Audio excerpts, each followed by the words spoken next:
time to hold your blood chalice and red grail aloft, because today we'll be looking at the Sanguinary Priests for the Blood Angels.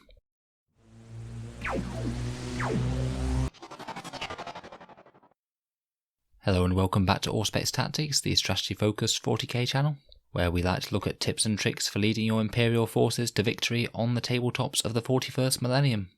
Today we'll be continuing in our Blood Angels unit reviews with a look at the Sanguinary Priest options for the Blood Angels, including Brother Corbulo.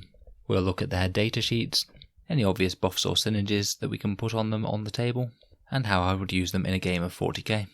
The Sanguinary Priesthood has grown out of the Order of Apothecaries of the Blood Angels, which Sanguinius foresaw that the Blood Angels would need the spiritual guidance of such an order to see them through the dark times ahead.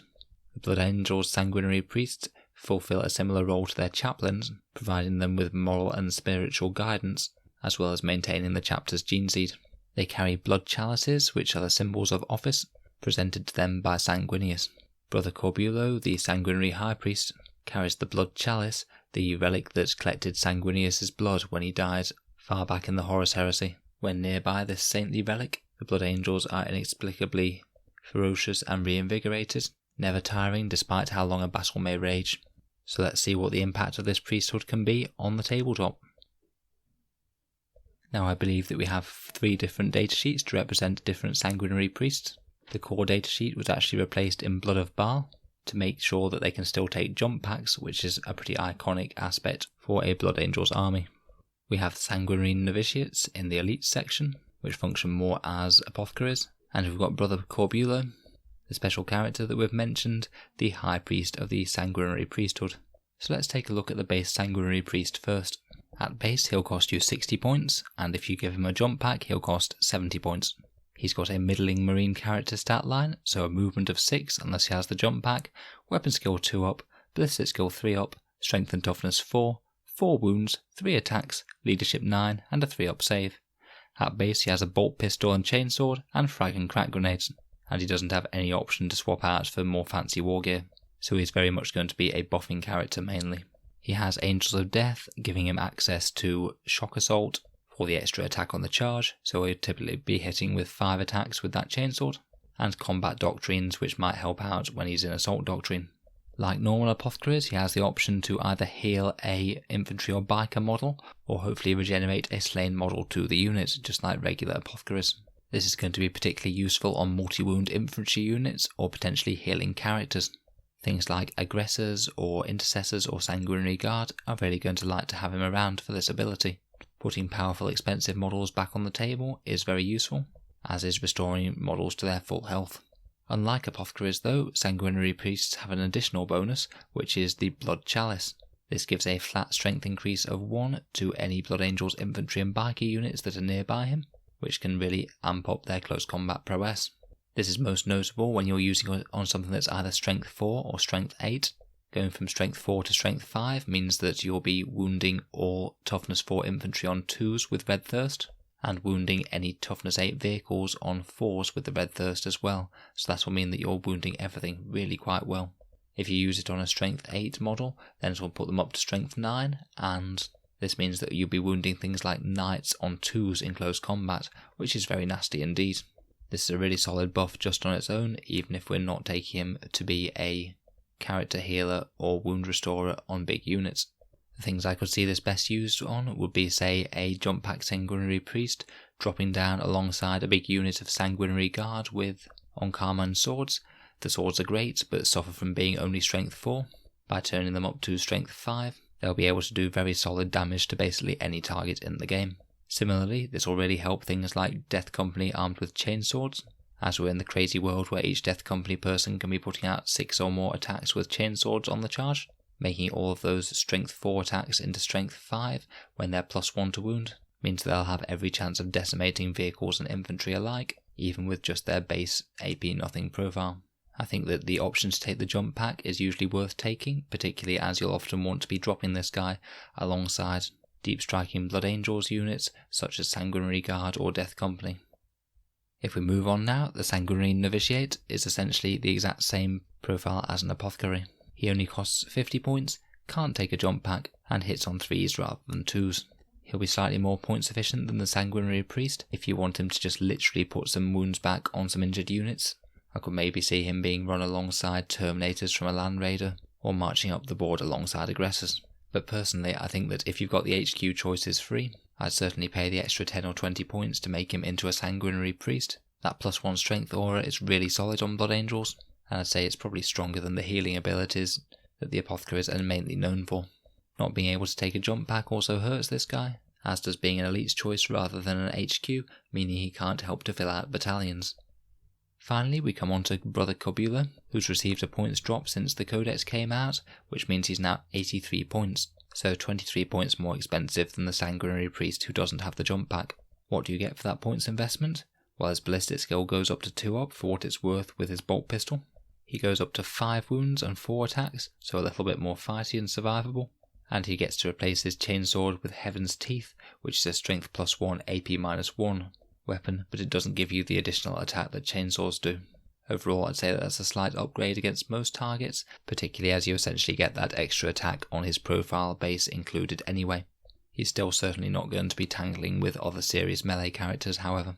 His red grail provides an additional very nice close combat buff to Blood Angels units. Every time you roll a 6 to hit, you get to roll an extra attack made with the same weapon. Bear in mind that it's a 6+, meaning that if you have a Power Fist or any other option that makes you -1 to hit, this will not activate. But if you did have an option to make them hit more reliably on +1 to hit, such as I believe those Quake Bolts from the new Blood of Baal book, you could be activating those extra attacks of 5s and 6s, which is very strong indeed. And that's in addition to his +1 strength bonus that his Blood Chalice would normally provide. And of course he can heal units just like regular Sanguinary Priests can. Finally, he has a rule called the Far-Seeing Eye, which is once per turn you can reroll a single dice roll made for Brother Corbulo. It's probably going to be most useful if you're taking a save for him, or maybe if you're throwing a crack grenade to reroll the hit or wound roll. It's written as once per turn, so I believe that would mean once in your turn, once in the opponent's turn, otherwise it would have been written as once per battle round. So overall, Corbulo is a really solid melee buffing character for things that don't have a -1 to hit, but he is limited by not having a jump pack, meaning that you'll have to walk him up the board or start him in a transport such as a drop pod, which now they come on turn 1 is more viable than ever. Point for point, he does give a really powerful set of buffs to the units that we've mentioned before, such as Death Company with chainswords or Sanguinary Guard with the power swords, as he is a very cheap character. Let's talk about a few of the ways that we can buff these guys up now and get more out of them on the table. Firstly, we can give them relics or warlord traits. Corbulo's, should you choose to give him your warlord trait, is Gift of Foresight, giving him a 5 or 6 Feel No Pain that rerolls 1s, so this will make him decently more survivable. But it might well be worth giving this to something that's a bit more fighty if you're handing out a warlord trait. In terms of supporting warlord traits, should you just want to put a warlord trait on a Sanguinary Priest to keep your warlord safe from Slay the Warlord, compared with putting it on a Smash Captain you're going to suicide into the enemy lines, things like Heroic Bearing to auto-pass morale or Soul Warden for an extra deny aren't great buffs, but it means that your warlord can be somewhat safe. Making a support character like this your warlord can also be good for Sanguinary Guard, as it'll let them reroll all hits if they're within 6 inches of him, so they can just play tag team with that unit and hand out reroll hits +1 strength and maybe do a bit of healing as well. In terms of relics, they could be a reasonable choice to put on a support type relic such as the Veritas Vitae for extra command points, or the Icon of the Angel for the reroll charge rolls from Blood of Baal. They can be quite good supporting other characters as part of a Blood Angels character fest. If one of your fighty characters such as Mephiston or someone gets a bit beaten up in one turn, you could jump them forwards to heal him before he charges into another combat. Adding +1 strength to the attacks of other characters is certainly strong, and the other characters can obviously help out his damage output as well, with things like rerolls, extra attacks, or Chaplain aura buffs, things like that.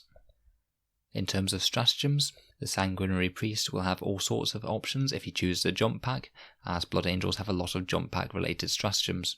Typically I'd want to use my stratagems more on units that are a bit more fighty, but should you need to redeploy upon Wings of Fire can be useful. Red Rampage could give them a few extra chainsaw attacks if it was absolutely critical, and Only in Death might give you half a chance of dragging down whatever killed them with them. They did gain one more stratagem option from Blood of Baal, which is Chalice Overflowing for 1 command point. you can pick a Sanguinary Priest and use his Narthusium to heal a friendly unit once more.